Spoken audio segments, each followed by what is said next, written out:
What's up, guys? This is Jakob. I'm Content AI Manager, and I'm helping small and medium enterprises with their content strategy with AI tools. Welcome to a new episode of the Content AI Show. I'm the host of the show where I speak with investors, with entrepreneurs all around the world who are creating great content with AI tools or who are the CEO of AI production companies. And I'm very excited to speak today with Henrik Roth, who is the CMO of NeuroFlash, which is a tool that generates you marketing copy. And I know NeuroFlash because back in the days when I worked for an agency, we already used this tool, and therefore I already checked the tool and know how to some degree know how it works. So welcome, Henrik, to the show. Henrik? Oh, can you hear me? Yes. Welcome to the show.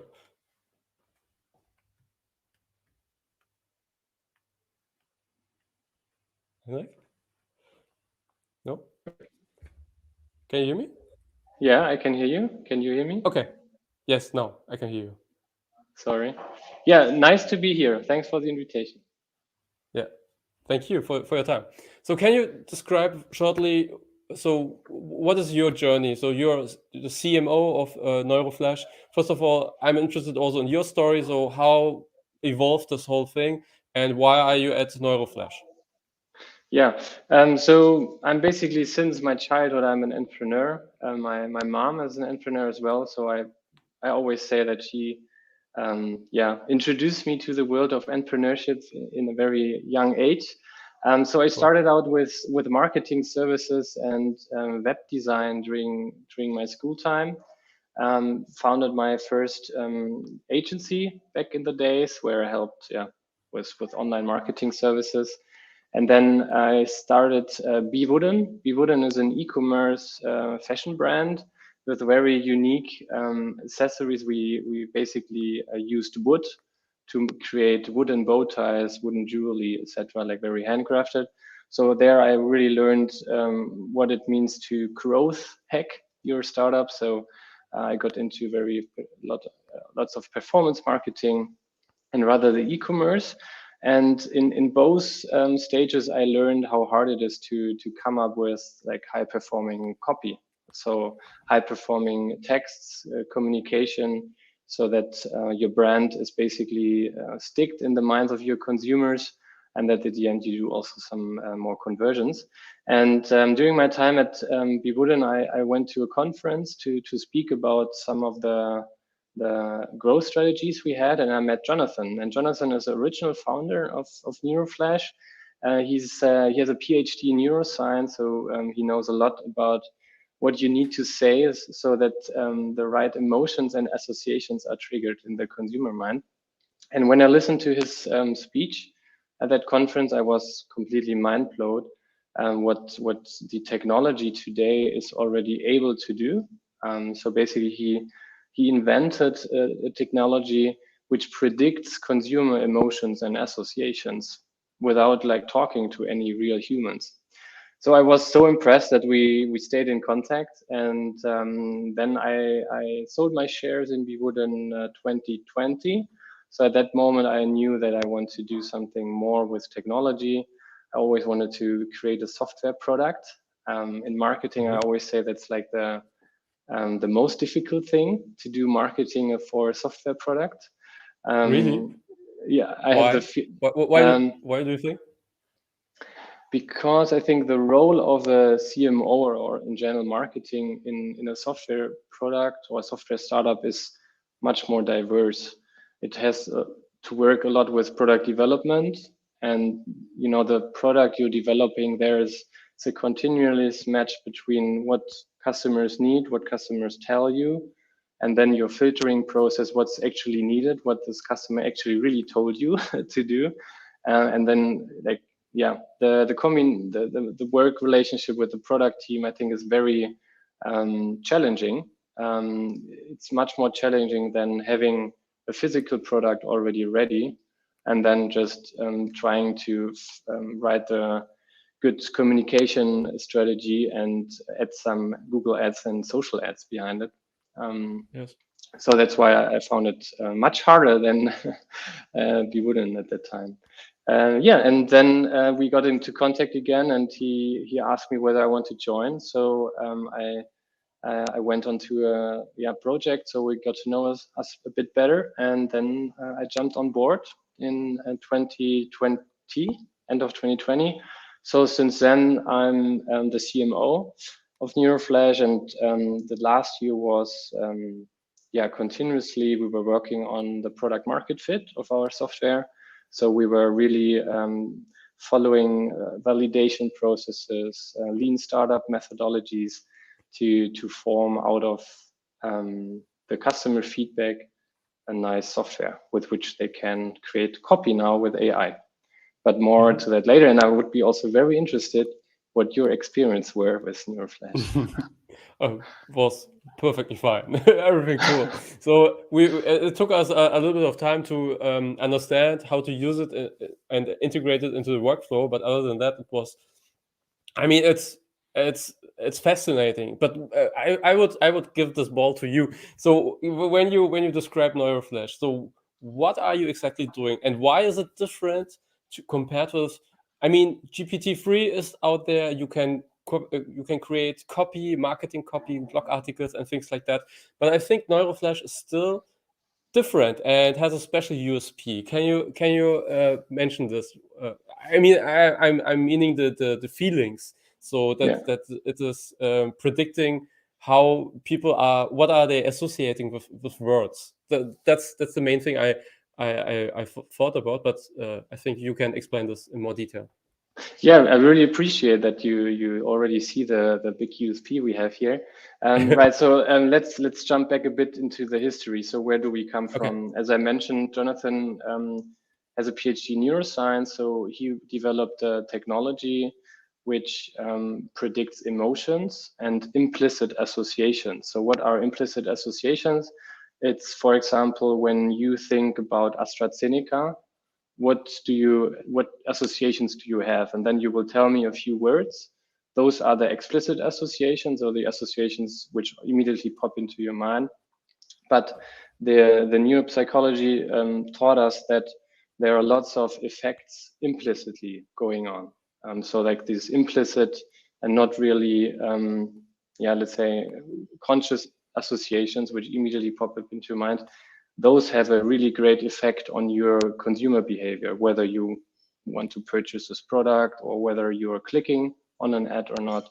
So there's in the subconscious level, there are lots of effects. And he developed basically the technology which predicts those implicit associations by going through the whole content which a German consumer, for example, read in this month, because we think what we read. I give you one example. I keep on doing this with AstraZeneca. So before Corona, nobody was associating, or not many people were associating side effects with AstraZeneca. But after the mass media were writing lots of articles about AstraZeneca's vaccination or has more side effects, etc., everybody was associating AstraZeneca with side effects because we were reading about it. And that's exactly what NeuroFlash technology does. We go through the whole German internet or websites. We go through the UK websites. So we have 19 different language models in those different countries. So we can predict what people think in those different cultures. And that's very interesting. Even though we speak German in Austria, Germany, and Switzerland, the people think differently because they read also different content, right? So we have a model, for example, for Austria, Switzerland, and Germany.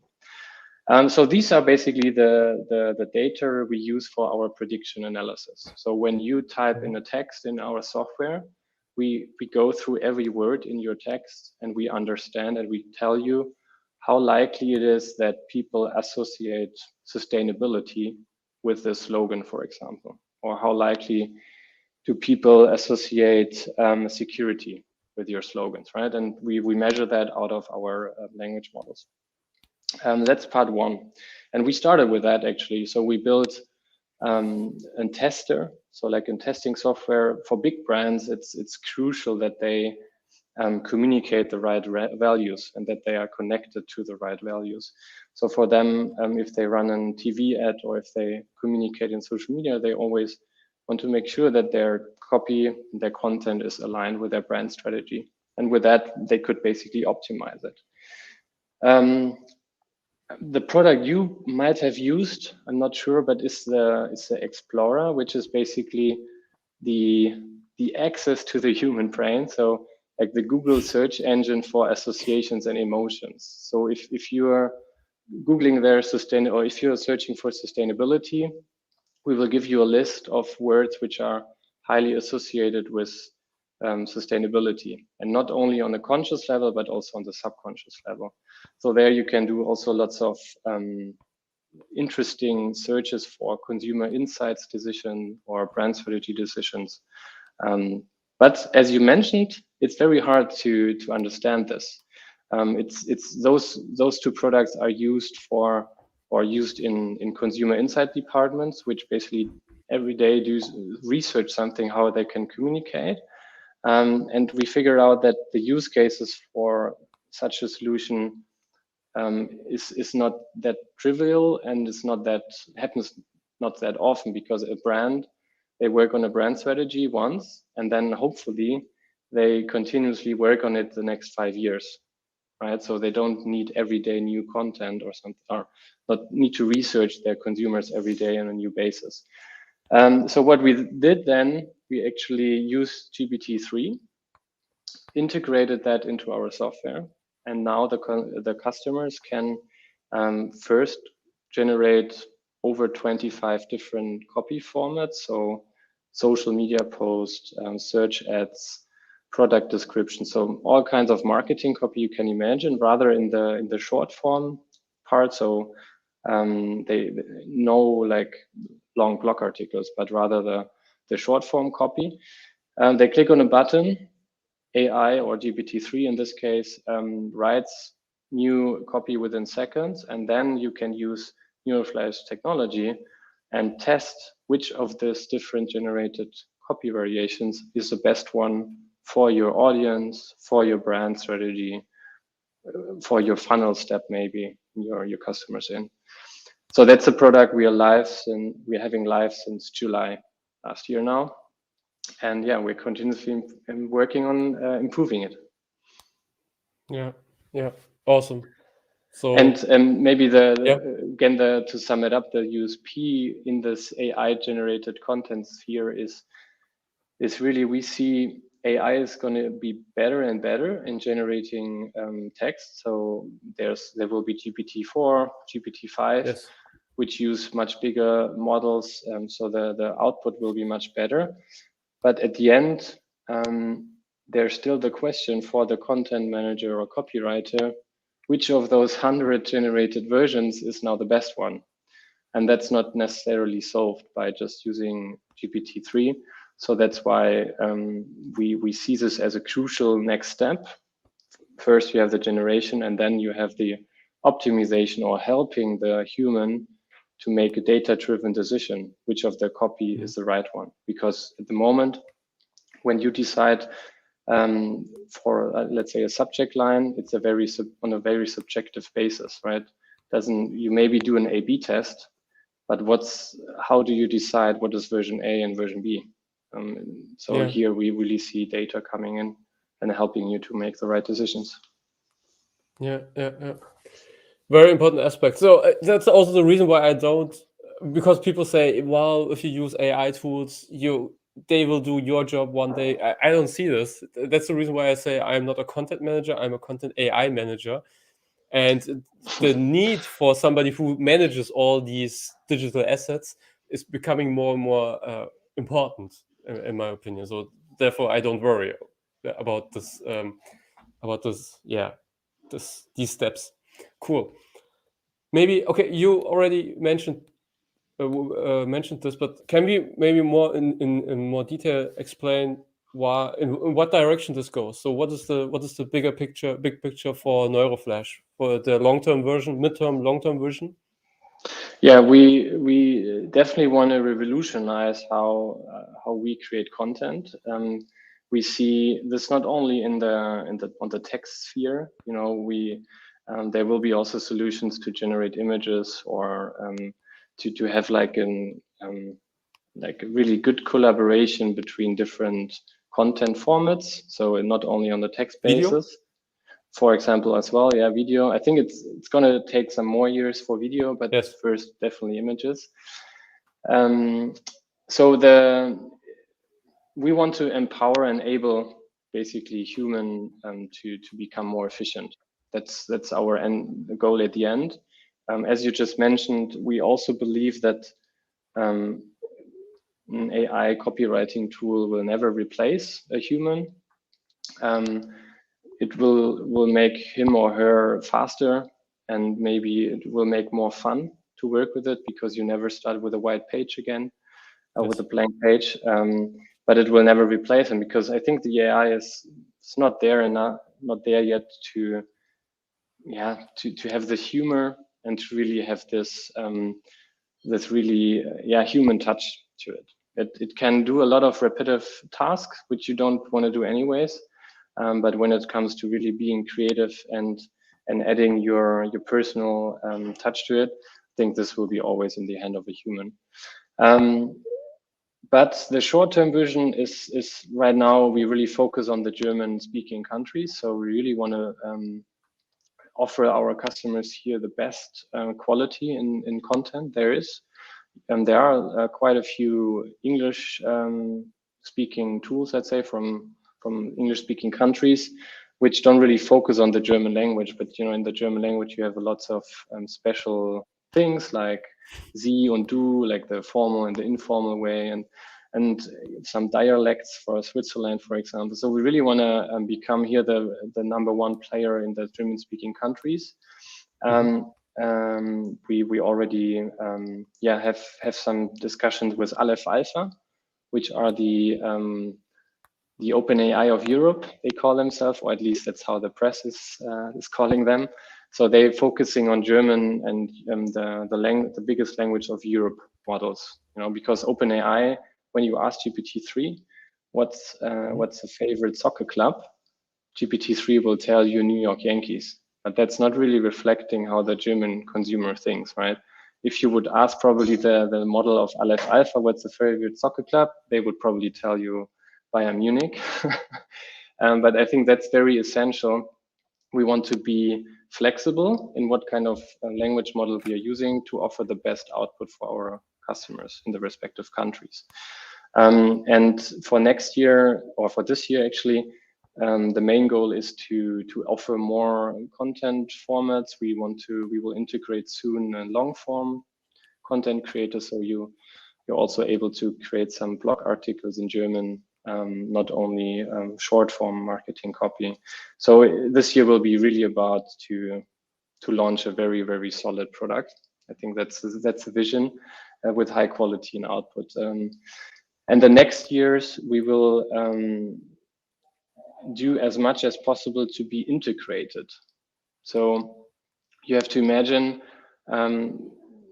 we basically want to become the Grammarly for marketing content. So doesn't matter where you are at the moment, at the point where you need some content, there will be NeuroFlash to help you to generate it or to optimize it. And so to be really integrated, I think that's the step number 2. And the long-term vision, as I said, to enable as many marketers out there as possible. We see that there are entrepreneurs which use our software, which can actually build their business because they can generate content much faster besides their main job. So this I think what really drive us to enable the human potential and leverage that with AI, but not how do you say ersetzen? Replace. Not replace them. Yeah, thanks. You're welcome. Cool, like it. So when it comes to video and video AI, I use Pictory. I don't know if you know this tool. I also interviewed the CEO. Maybe I can write it in the comments. This is a tool that I use. Pictory. What do you do with that tool? Different. So, for example, I upload a Zoom call or Zoom conversation like this, a live session, and then I get the transcript from it. Mm-hmm. But you can also, if you have a blog article, for example, you can upload the blog article, and the AI is summarizing the paragraphs and creating video content from it. They have a cooperation with some kind of agency where they have the pictures, and based on the data material they have, the summary that the AI created, this tool creates some kind of image filming. So it's not like high quality journalism that you get from it, but you get an image video from it, which basically is with agency pictures and things like that.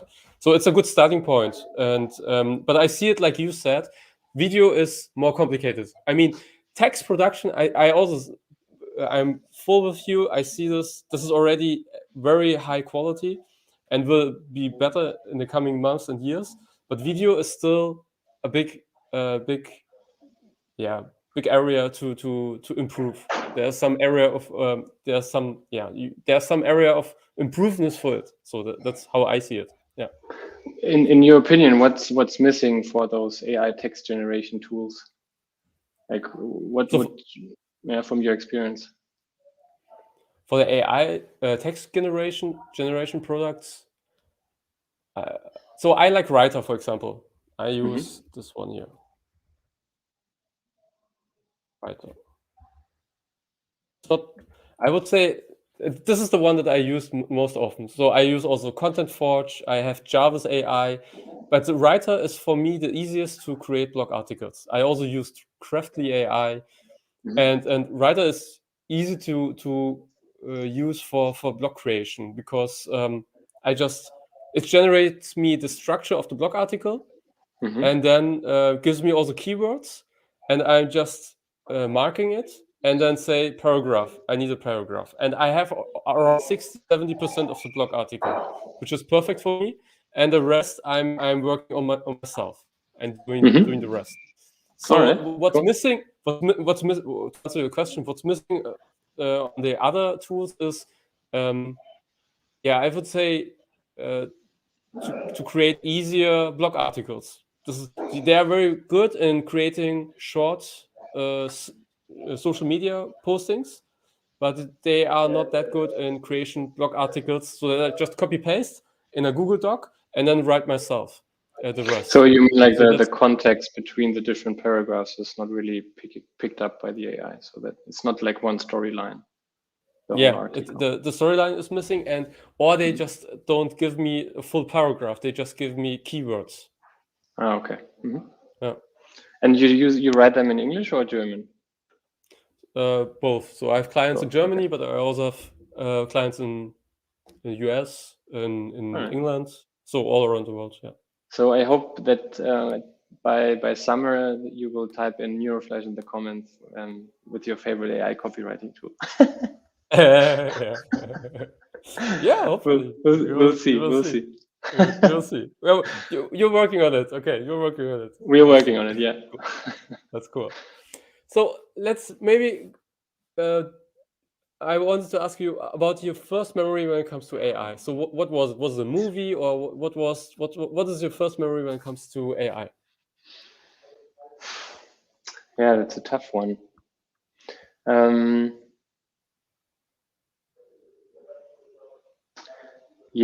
I think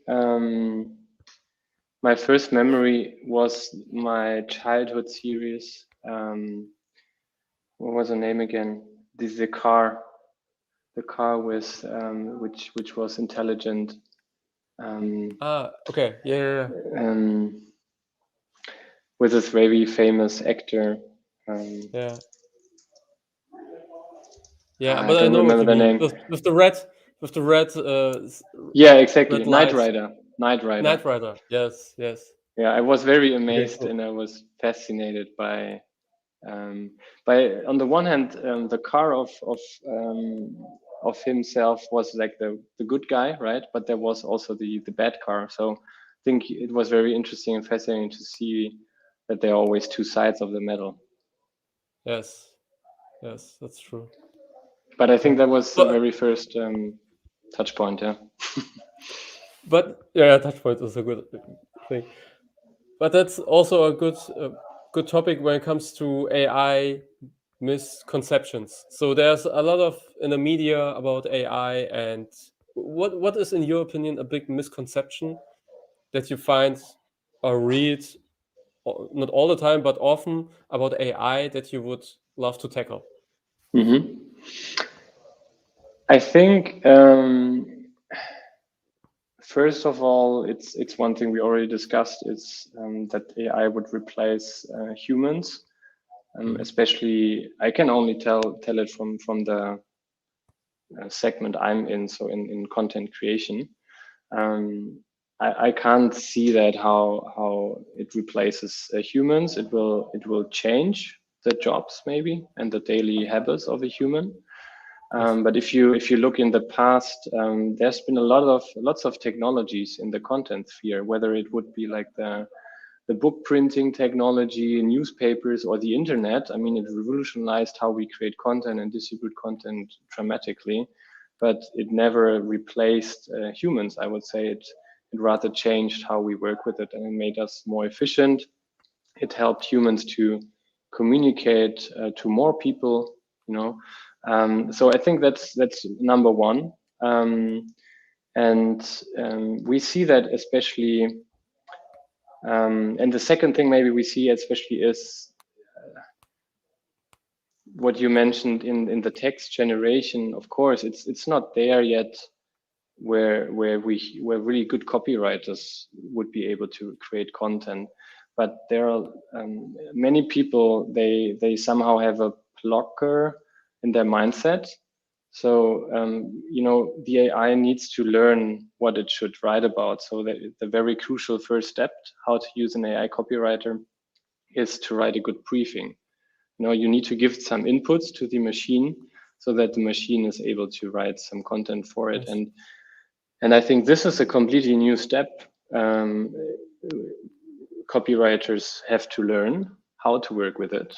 And I think there are many copywriters who maybe they have fear, especially maybe because of they're afraid of being replaced, that they just try it once in a very bad way to then just confirm that the quality of the output is not good enough, right?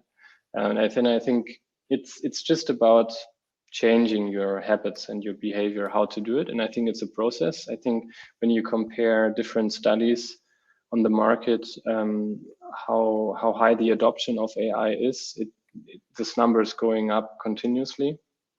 So I think we are on a good way there. But I think it will just take time. But I think that's the biggest misconception, the replacement. Mm-hmm. Yeah, very interesting. I also believe that the workflow will change drastically. So it has to be integrated in your workflow, in your daily workflow, that you use some kind of AI tools. That's my belief. Because otherwise, how did you adapt to it? Like you got into contact so many tools. How did they form new habits for you? So basically, when it comes to text production, I say to myself, okay, for example, on Writer, I have this, until the 19th, so 2 days ago, I have 50,000, words that I can, no, sorry, 20,000 words or something that I can produce with AI. This means basically on the 19th of every month, I have some pressure to produce some blog articles. But interesting. I have to produce enough for clients, but there's always it's not like that I want to waste these 5 or 2,000 words that are left. So I'm always forced to create something else. This is one thing, but other than that, I'm using it basically daily because I'm changing things or somebody's asking for something, and all the time, especially for the text production, I almost use it on a daily basis. This is just the reality when it comes to my work days. Yeah.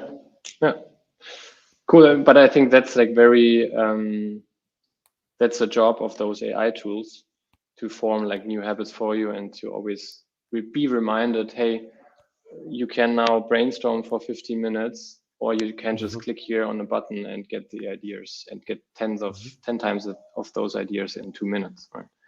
Yeah, right. Yeah. Cool. Yeah, so 2 misconceptions. Yeah. And what kind of trends do you see yourself for the when it comes, not maybe not especially AI content, but AI in general? Do you see trends that are coming?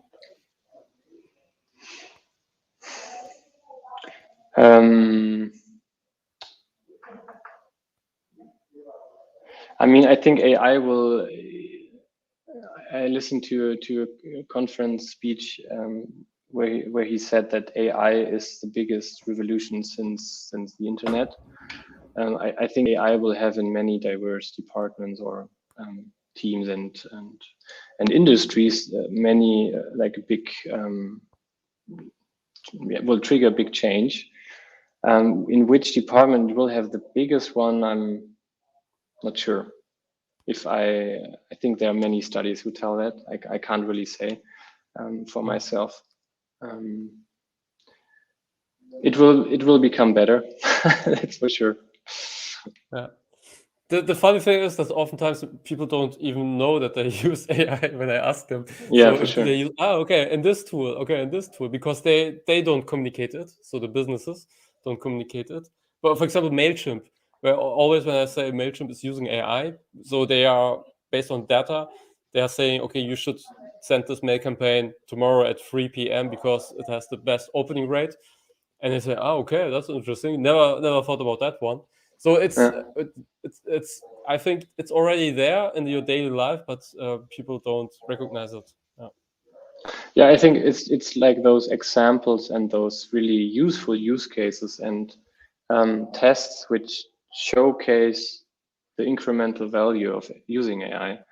Those are the right steps forward that everybody is basically believing in it as well and seeing the chances. Yeah, absolutely.